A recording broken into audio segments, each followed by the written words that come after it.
Welcome back to Base Camp, WNC.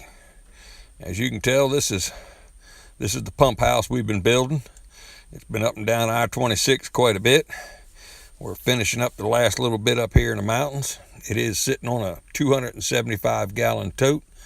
We have two concrete cisterns that feed this thing.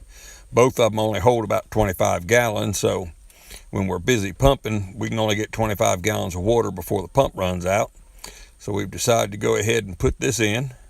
It is fed with a creek that's running somewhere between 6 and 10 gallons a minute, depending on the time of the year, so we got plenty of water. And fully insulated. We are in western North Carolina. We're above the 4,000 foot line, so below zero temperatures are pretty common here. So we need to have it to where it's not going to freeze. The pumps, there'll be two pumps. There'll be an AC pump and a DC powered 12-volt piston pump in there. And we'll show you the build.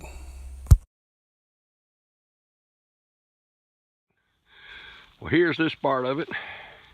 We've, of course, I showed you we took the tank out. We painted around the valve to keep the sunlight out. And all this black right here is this 30 mil liner, so the sun won't degrade anything. This first band around here is the wood around the top of the tote cage. This is around, which will be the pump house. And we did use, like I showed you, that piece of aluminum clad between 2 inches thick between styrofoam. We do have 6 holes here where with timber locks it'll get screwed down into the original base. These blocks are just temporary to line it up. We're going to go ahead and start building the rest of it.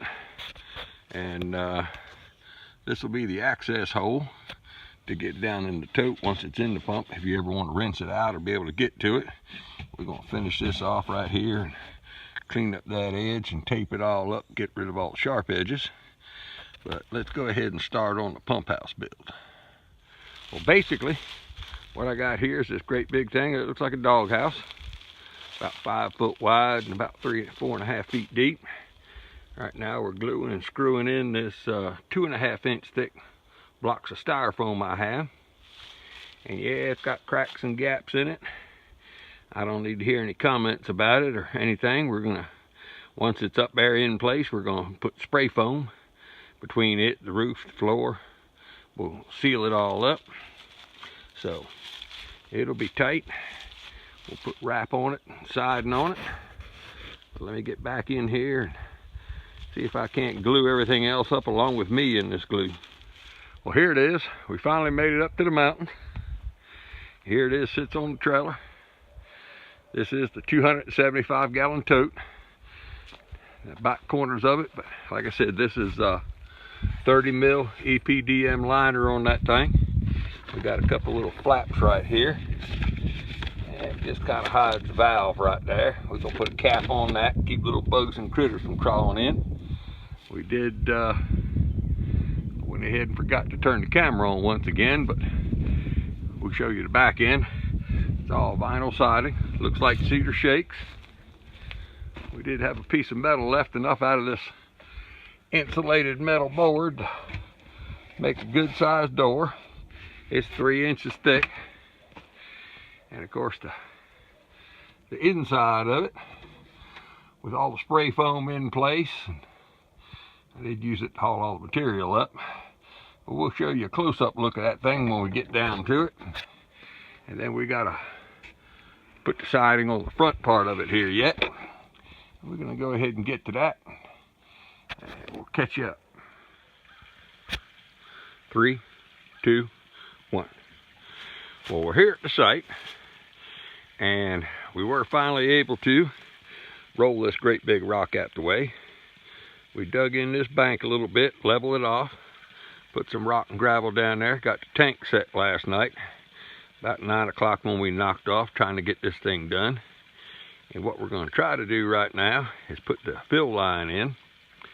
And this system right here, I'll take you up and show it to you, has 2 older concrete cisterns that were done in the 60s, pumping out of right now. We're going to use those as sediment tanks and come down into this great big tote, which we're going to put the pump house on. The pump house we built will sit on top of it and enclose the houses. And we're going to get this water line and everything hooked up before we cover it up. Well, there it is. It's in place, sitting on top of the tote. We ended up trying to rig a cable up in there to pick it up. Couldn't get it up high enough, so we took a bunch of 2x12 boards and slid it from there down. Finally got it in place. Now we got to work on the inside of it, but we'll open the door up here.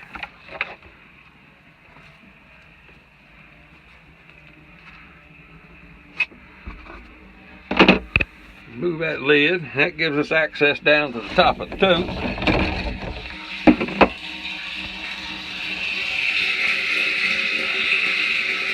And if you can hear it, there's the sound of spring water coming in. It's flowing in about 6 gallons a minute. So it'll take about an hour to fill this thing up. We're going to start working on the lid. This is going to fit down inside. We're going to have one on top. We're going to drill this hole out. And this is where the pipe's going to come in. This will be the suction line going down. We're trying to keep all the bugs out of it. I'll show you how that all gets done when we get to that point. Well, thank you for watching this part. As usual, my phone's about loaded up. It's about all it's going to take. This will end up being part 1. Well, next time we'll show you the water line coming in, going out, the pump set up, and we'll probably go up to the spring head. We're going to work on the spring heads and the cisterns. So part 2 will be redoing the whole spring head. We'll show you all that. Thank you for watching. Hit the like button, subscribe, and I appreciate it.